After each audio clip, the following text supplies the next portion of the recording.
अस्सलाम वालेकुम, welcome back. I hope आप सब ठीक होंगे। मैं भी अल्हम्दुलिल्लाह बिल्कुल ठीक हूँ। और आज यहाँ पे है वीकेंड और वीकेंड पे बन रहा है आज बहुत ही ज़बरदस्त सा देसी नाश्ता। क्योंकि मेरा काफ़ी टाइम से दिल चाह रहा था आलू वाले पराठे खाने का, लेकिन मैं वीकेंड का ही वेट कर रही थी। क्योंकि वीकेंड पे सब लोग साथ होते हैं, मिलके खाते हैं, तो कुछ स्पेशल भी बनाओ तो मज़ा आता है बनाने में भी और खाने में भी। तो यहाँ पे मैं बना रही हूँ आलू के पराठे। और आलू के पराठा मैं किस तरीके से बनाती हूँ, मैं जल्दी से रेसिपी आप लोगों के साथ शेयर कर देती हूँ। मैंने 4 आलू लिए थे, उनको बॉईल करके मैश कर लिया था। उसमें कुटी हुई लाल मिर्च, पिसी हुई लाल मिर्च, कुटा हुआ भुना हुआ धनिया, भुना हुआ कुटा हुआ ज़ीरा और साथ ही कुछ हरे मसाले, हरा धनिया, हरी मिर्च और प्याज शामिल करके उनको मिक्स कर लिया था। और नमक मैं शामिल करना भूल गई थी, तो नमक मैंने अब शामिल किया है और नमक को भी मैंने अच्छी तरह से मिक्स कर लिया है। अच्छा, शादी से पहले मुझे बिल्कुल भी ये जो भरवा पराठे होते हैं, चाहे आलू के हों, कीमे के हों या मूली के हों, मुझे बनाने बिल्कुल भी नहीं आते थे। मेरी छोटी सिस्टर बहुत अच्छा बना लेती थी। और जब मेरी शादी हुई और उसके बाद मेरी मदर इन लॉ मेरे साथ होती थी, अल्लाह ताला उन्हें जन्नतुल फिरदौस में जगह दे, तो वो बनाती थी। तो जब भी मैंने नहीं सीखे, लेकिन अब जब उनकी डेथ हो गई और ज़ाहिर है आपको क्रेविंग होती है कभी-कभी कुछ इस तरह का देसी खाने को, तो फिर मैंने 1-2 दफ़ा प्रैक्टिस की और फिर मुझे आ गए बनाने और मैंने खुद से सीखे। अच्छा, मैं चकोर बनाती हूँ और जो मेरी अम्मी थीं वो 2 रोटियाँ बेलती थीं और 1 रोटी बेल के उसके ऊपर मसाला रखती थीं और उसके ऊपर दूसरी रोटी रख के और वो बनाती थीं। तो वो तो मुझे बहुत ही मुश्किल लगता है, वो मैंने इतनी प्रैक्टिस की वो मुझे नहीं आया। तो मुझे ये बहुत ही आसान और क्विक तरीका लगा है जो मैंने आज आप लोगों के साथ शेयर किया है। और ये बन चुका है हमारा बहुत ही ज़बरदस्त सा क्रिस्पी सा आलू का पराठा। और इतना क्रिस्पी बना था कि आप लोगों की सोच है। और बहुत ही मज़े का लगा था और जो क्रेविंग थी वो ख़त्म हो गई थी देसी नाश्ते की। और देसी नाश्ता हो तो क्या बात है, आप दुनिया के किसी भी कोने में चले जाओ, लेकिन जो देसी फूड की बात है ना, वो कहीं भी नहीं मिल सकती। और नाश्ते के बाद हम लोग आ गए थे बाहर बैकयार्ड में, क्योंकि धूप भी निकली हुई थी, मौसम भी बहुत अच्छा हो रहा था और हैवी सा नाश्ता भी किया था, तो उसे अब हज़म भी करना था। तो बस मैं वॉक कर रही थी, बाकी सब लोग बैठे हुए थे। और मैंने आप लोगों को बताया है कि मेरा घर मेन रोड पर है, तो मैं अक्सर जब वॉक करती हूँ तो मुझे बड़ा मज़ा आता है। ट्रैफिक गुजर रही होती है, लोग आ रहे होते हैं, जा रहे होते हैं, तो बड़ा मज़ा आता है देखने में। और अभी तकरीबन शाम के 4 बज रहे थे, दोपहर का खाना हम लोगों ने नहीं खाया था, स्किप कर दिया था। और अब मुझे तैयारी करनी थी खाने की, क्योंकि भूख भी लग रही थी। तो मैं बना रही हूँ यहाँ पे चिकन जलफ्रेज़ी। और उसके लिए मैंने चिकन बोनलेस लिया है और इसमें मैंने लहसुन अदरक का पेस्ट शामिल कर दिया था। और उसे 1 से 2 मिनट भूनने के बाद कुटी हुई लाल मिर्च, पिसी हुई लाल मिर्च, कुटा हुआ भुना हुआ धनिया, कुटा हुआ भुना हुआ ज़ीरा और नमक शामिल कर लिया था। और इन तमाम चीज़ों को चिकन के साथ अच्छी तरह से भून लिया था। फिर 3 मैंने यहाँ पे टमाटर लिए थे और उसको ब्लेंडर में ब्लेंड कर लिया था और वो चिकन में शामिल करके चिकन को मैंने 15 मिनट के लिए हल्की आंच पे रख दिया था कवर करके, बोनलेस जो चिकन हमारा गल जाए। और अब इसमें शिमला मिर्च और अनियन जाएगी, तो वो मैंने कटिंग की है क्यूब्स की तरह। और अगर आपके पास लाल शिमला मिर्च है तो वो भी आप इसमें शामिल कर सकते हैं, तो वो अच्छी लगेगी।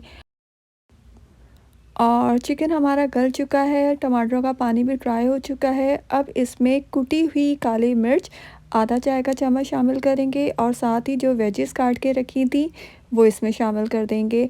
और वेजेस डालने के बाद हमने इसको ज़्यादा देर पकाना नहीं है, बस हल्की आंच पे इसे 2 से 3 मिनट हम दम पे रख देंगे कि वेजेस हल्की सी गल जाएँ, बहुत ज़्यादा इन्हें नहीं गलाना। तो उसके बाद चूल्हा बंद कर देंगे और चिकन फिर जलफ्रेज़ी हमारी तैयार हो चुकी है। अगर आप चाहें तो आप चूल्हा बंद करने से पहले इसमें टमाटो केचप भी डाल सकते हैं, लेकिन मैं नहीं डालूँगी क्योंकि हमारे घर पसंद नहीं किया जाता। और साथ ही मैं बना रही हूँ यहाँ पे पुलाव बिरयानी, जो कि बहुत ही क्विक और बहुत ही मज़े की बनती है और इसकी रेसिपी भी मैं आप लोगों के साथ जल्दी से शेयर कर देती हूँ। मैंने प्याज लिया था एक और उसको डार्क ब्राउन कर लिया था। उसके बाद उसमें लहसुन अदरक का पेस्ट शामिल कर दिया था और साथ चिकन शामिल कर दी थी और चिकन को हल्का सा फ्राई किया था कि उसका कलर चेंज हो जाए। इसके बाद मैंने इसमें 3 टमाटर ब्लेंडर में ब्लेंड करके वो शामिल कर दिए थे। और बिरयानी मसाले का 1 चम्मच शामिल किया था और जितने भी साबित गरम मसाले होते हैं वो इसमें शामिल कर दिए थे और इन तमाम चीज़ों को मिक्स करके मैंने 10 मिनट के लिए दरमियानी आंच पे कवर करके रख दिया था कि चिकन गल जाए और मसाला अच्छी तरीके से हमारा भुन जाए।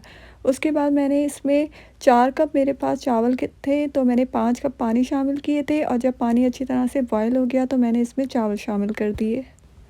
और जब चावलों का पानी अच्छी तरह से ड्राई हो गया तो मैंने इसका फ़ॉइल का दम दे दिया और मैं हमेशा आप लोगों को बताती हूँ कि मैं फ़ॉइल से ही चावलों पे दम देती हूँ, वरना आप कोई भी कपड़ा गीला करके भी इसका दम दे सकते हैं। और ये चिकन जलफेज़ी भी हमारी बिल्कुल तैयार हो चुकी है और मैंने आप लोगों को पहले भी बताया था, अगर आप चाहें तो आप चूल्हा बंद करके इसमें टमाटो केचप भी डाल सकते हैं और ये बहुत ही मज़े की बनी थी। और यहाँ पे मेरे पास कुछ कबाब रखे हुए थे आलू के, जो कि मैं हमेशा फ्रीज़ करके रखती हूँ बना के। इस व्लॉग में तो मैं आप लोगों के साथ ये रेसिपी शेयर नहीं कर सकूँगी आलू के कबाब की, कटलेट्स की, लेकिन नेक्स्ट किसी व्लॉग में इंशाल्लाह आप लोगों के साथ ज़रूर शेयर करूँगी। और ये बहुत ही मज़े के, बहुत ही यम्मी बनते हैं और मेरे फ्रीज़र में ये हमेशा आपको बने हुए मिलेंगे। और पुलाव बिरयानी भी हमारी तैयार हो चुकी थी और इतने मज़े की बनी थी और इतनी ज़बरदस्त इसमें से खुशबू आ रही थी।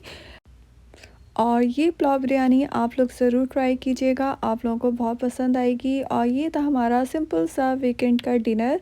अल्हम्दुलिल्लाह सब कुछ बहुत अच्छा बना था, बहुत मज़े का बना था और हम सब ने अपने डिनर को बहुत ज़्यादा इन्जॉय किया था। और खाना खाने के बाद हम लोग आ गए थे, यहाँ पे करीब में ही एक स्टोर था CVS, तो वहाँ से मेरे हस्बैंड को भी कुछ चीज़ें लेनी थी और मुझे भी क्लीनिंग के लिए कुछ चीज़ें लेनी थी। और हस्बैंड ने मेरे फ़ोन का चार्जर लेना था क्योंकि उन्होंने नया फ़ोन लिया था तो उन्हें 2 चार्जर्स की ज़रूरत होती है, एक गाड़ी में रहता है और एक घर में रहता है। और मुझे क्लीनिंग के लिए कुछ चीज़ें चाहिए थी जो कि बिल्कुल ख़त्म हो गई थी और मैं काफ़ी दिनों से नहीं गई थी, तो वह डिश वॉशर और फ्लोर साफ़ करने के लिए मुझे सामान चाहिए था। और यहाँ पे स्टोरों की सबसे अच्छी बात ये होती है कि आपको एक ही स्टोर में खाने पीने से लेकर क्लीनिंग तक का हर सामान बहुत आराम से मिल जाता है। और अब तो पाकिस्तान में भी ऐसे बहुत सारे स्टोर बन चुके हैं कि जहाँ पे आपको सारी चीज़ें एक साथ मिल जाती है और ये बड़ी आसानी हो जाती है। और मेरी आदत ये है कि मैं प्राइस को ज़रूर चेक करती हूँ और मेरे पास कूपन्स भी होते हैं और प्राइस भी मैं देखती हूँ बहुत सारे स्टोरों की और फिर मैं जाके कोई चीज़ लेती हूँ। और मेरे हस्बैंड को ये चीज़ मेरी पसंद भी नहीं है, लेकिन मुझे ऐसा लगता है कि बचत सेविंग्स आप ऐसे ही कर सकते हैं। और जो भी सामान हम लोगों ने लेना था वो हम लोगों ने ले लिया था और अब हम लोग घर जा रहे थे। और घर आने के बाद मुझे हो रही थी बहुत ज़्यादा मीठे की क्रेविंग और ये चॉकलेट जो है ये हमारी पूरी फैमिली की बहुत ज़्यादा फेवरेट है। तो बस यहाँ पे मैं अब खाऊंगी चॉकलेट और अपनी क्रेविंग को ख़त्म करूँगी और आप लोगों से इजाज़त चाहूँगी। इंशाल्लाह फिर मिलेंगे बहुत जल्द एक नए व्लॉग के साथ। अपना बहुत सारा ख्याल रखिएगा। खुदा हाफिज़।